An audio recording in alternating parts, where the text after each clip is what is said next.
Hello, welcome to American Baker in Germany. I'm Michelle, and today we are making a dove cake for a baptism coming up. So let's get started. I start out a few days beforehand making the dove topper. I made it out of modeling chocolate this time. I chose modeling chocolate because it sets up hard, but doesn't get brittle like gum paste and holds its shape better than fondant. I have a hard time describing how I do this, but I basically started with a rough pear shape. I quickly realized that the head was having a hard time staying up, so I inserted a toothpick into the dove to reinforce the neck.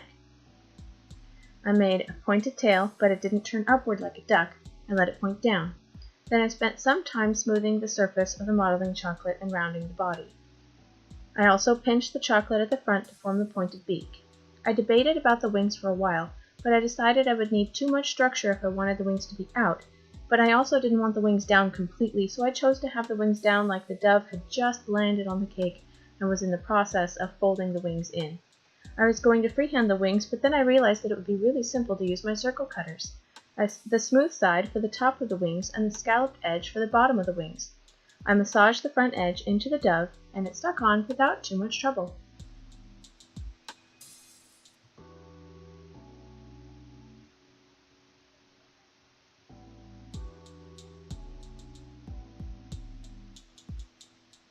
I started out with a tissue to help support the wings, but I later felt it was unnecessary and took it out. I let it cool a bit to set up in the fridge for maybe 10 minutes, using a circle cutter to support the head of the dove so it didn't droop too much. After that, the dove was set and ready to be placed on the cake. I filled and frosted the cake with vanilla American buttercream. This is chocolate chip cake, which we have up on the channel if you need a good recipe.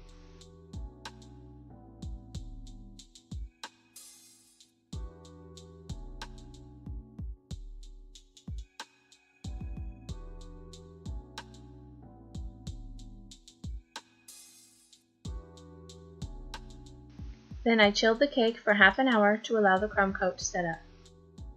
While the cake was chilling, I began cutting out my doves. I started with medium gray fondant. I knew I wanted to cover the cake with doves and I wanted to do it in an ombre, so I cut out quite a few, but I wasn't sure exactly how many I would need until I started placing them, so I didn't cut out too many.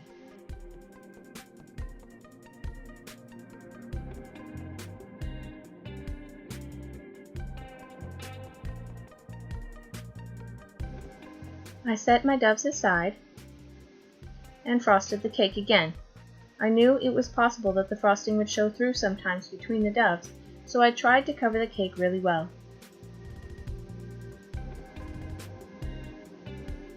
There were a few spots where the cake was visible, but I wasn't too worried. I knew it didn't have to be absolutely perfect because the doves would hide any major imperfections.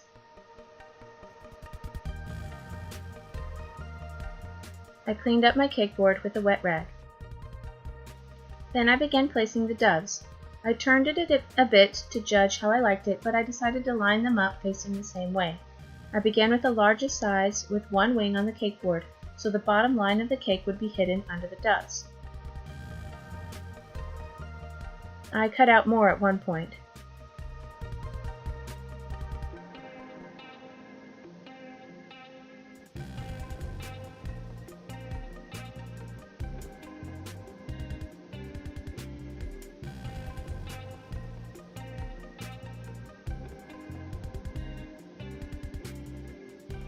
The next doves I added were still the darkest gray, but this time they were the smallest size, and just filling in the gaps between the first row of doves.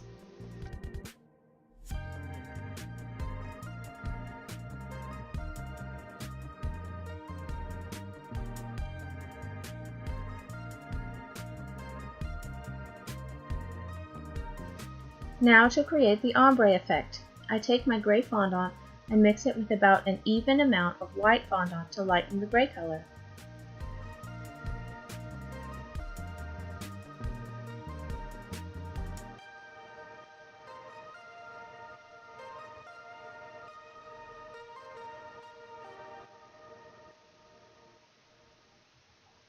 Then I rolled out the medium gray and cut out a lot of the largest dove size.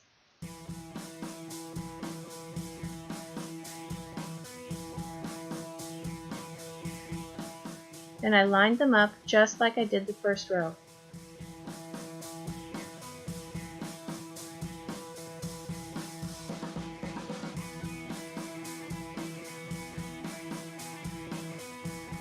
And once again, I used the same color in the smallest size to fill in the gaps.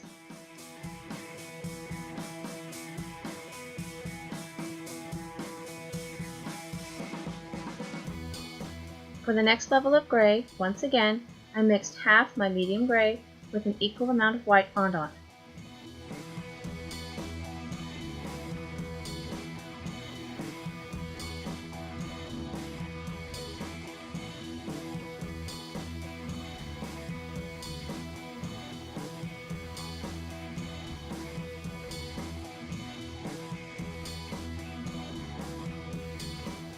This time, I wrapped the doves around the edge of the cake.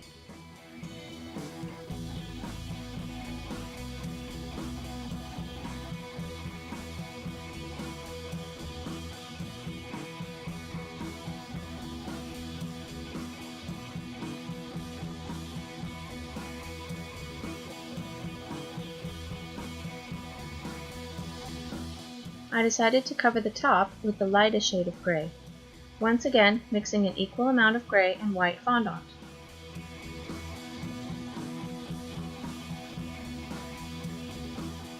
I used the largest dove cutter for the first round on the top of the cake.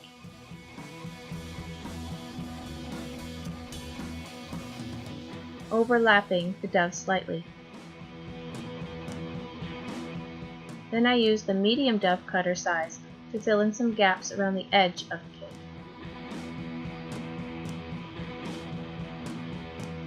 The center of the cake is covered with medium-sized doves, and I continue to use them moving toward the center.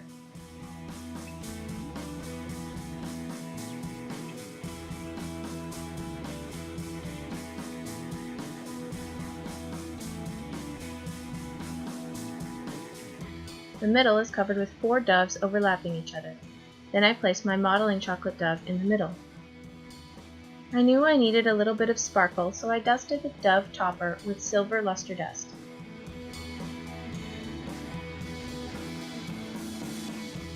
Then, because I got so much on top of the cake anyway, I went ahead and dusted the top surface with luster dust as well.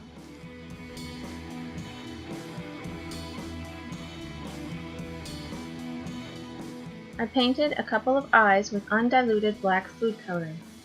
Then I diluted some with a bit of clear alcohol and painted the beak, but because modeling chocolate is fat-based and not sugar-based like fondant, the alcohol beads off. I took advantage of this by wiping most of the color off and leaving just a bit of gray behind. I loved how it looked. Lastly, I wanted to personalize the cake for the person it was for, so I included the date of the baptism and the name of the person getting baptized on the cake board. I could have put it on the cake as well, but I chose to put it on the cake board this time. If you like what we do here, consider subscribing to our channel for a new cake video every Monday morning at 7 a.m. Central European Time, as well as regular bonus videos with recipes and baking basics.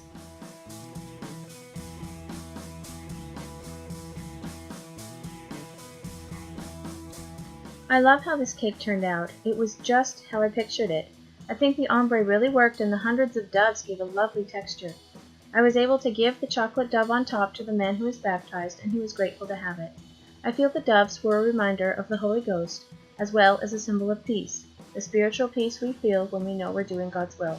Congratulations on the baptism.